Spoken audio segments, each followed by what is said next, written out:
Assalamualaikum warahmatullahi wabarakatuh. Kami dari kelompok 5, saya Hanul Fadila Zahro dengan NIM 048. Saya Zulia Kromatul Aziza dengan NIM 033. Di sini kami akan melakukan tugas praktik dari mata kuliah neurokognitif, yaitu learning and memory. Nah, di sini saya akan menjelaskan definisi dari learning and memory. Learning and memory merupakan fungsi kognitif yang mencakup berbagai subkomponen. Nah, komponen-komponennya ini dapat disusun dengan cara yang berbeda-beda. Misalnya kita dapat fokus pada dimensi temporal atau membedakan berbagai bentuk memori berdasarkan konten atau mekanisme perolehannya. Learning terjadi mulai dari kita kandungan sampai kita meninggal. Dari learning akan menjadi memori apabila proses learning itu dilakukan secara berulang ataupun kita menaruh attention pada hal tersebut. Memori itu disimpan oleh otak ke hipokampus atau tempat untuk menyimpannya memori. Memori itu dibagi menjadi 3 bagian. Yang pertama, ada memori sensori, yaitu ingatan yang hanya sekilas kita lihat ataupun kita dengar. Contohnya itu mendengar suara dan melihat gambar di jalan. Yang kedua, itu ada working atau short term memory, yaitu di mana ingatan yang kita ingat setengahnya saja. Contohnya mengingat angka terakhir dari nomor telepon. Dan yang terakhir itu ada long term memory, di mana ingatan yang kita dapatkan jika kita selalu menaruh atensi dan tempat yang kita datangi setiap hari. Selanjutnya itu terdapat 2 jenis memori, yaitu memori eksplisit dan memori implisit. Yang pertama, memori eksplisit adalah pemanggilan kembali informasi terkait suatu peristiwa atau suatu objek secara sadar.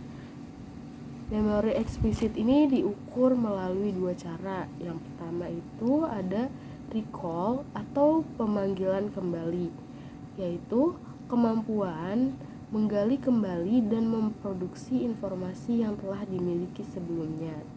Selanjutnya yang kedua yaitu ada recognition atau pengenalan, di mana recognition ini adalah kemampuan mengidentifikasi materi yang pernah ditemui sebelumnya. Contohnya itu seperti kita mengerjakan soal ujian pilihan ganda. Nah, selanjutnya yang kedua itu ada memori implisit. Memori implisit ini merupakan proses mengingat yang tidak disadari mempengaruhi pemikiran dan tindakan saat ini.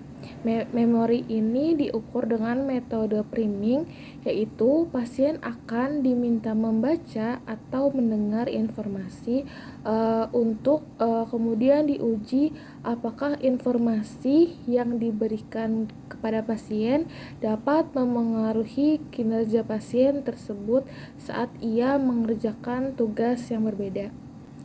Nah, contoh dari priming itu, pasien diminta untuk membaca daftar kata-kata yang terdiri dari beberapa kata yang dimulai dengan PU atau PU, seperti kata putar, pulau, pusing.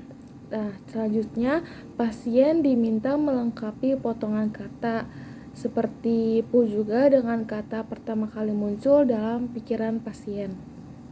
Nah, memori ini sendiri bersifat selektif, di mana jika memorinya itu tidak diingat-ingat kembali, maka di pikiran kita akan dipenuhi oleh informasi yang tidak berguna. Selanjutnya ada beberapa area otak yang berfungsi untuk menyimpan memori. Yang pertama itu area lobus frontal, yaitu mempunyai tugas untuk menyimpan memori jangka pendek. Yang kedua itu ada prefrontal cortex, yaitu efisiensi pada proses penyandian kata-kata dan gambar. Selanjutnya yang ketiga ada hipokampus, yaitu pembentukan memori jangka panjang. Yang keempat itu ada cerebellum, yaitu pembentukan dan pengingatan kembali sejumlah respon. Nah, yang kelima yang terakhir ini ada cerebral cortex, yaitu tempat menyimpan memori jangka panjang. Baik Ibu, di sini saya akan melakukan pengecekan mengenai memori Ibu ya. Nah, di sini ada terdapat kata awalan pu. Ibu bisa nggak buat merangkai kata yang Ibu pikirkan awalnya tuh dari kata pu? Pu ya Mbak? Iya. Pulang, punah, Iya, puasa, iya, pudar, iya. Satu lagi Bu. purnama. Nah, berarti untuk saat ini tuh memori Ibu masih sangat bagus Bu. Oh gitu ya Mbak, tadi saya benar ucapin kata-katanya. Iya benar Bu. Oke, terima kasih Mbak. Iya, sama-sama Ibu. Sehat selalu. Terima kasih, sekian dari kami, kurang lebih mohon maaf. Wassalamualaikum warahmatullahi wabarakatuh.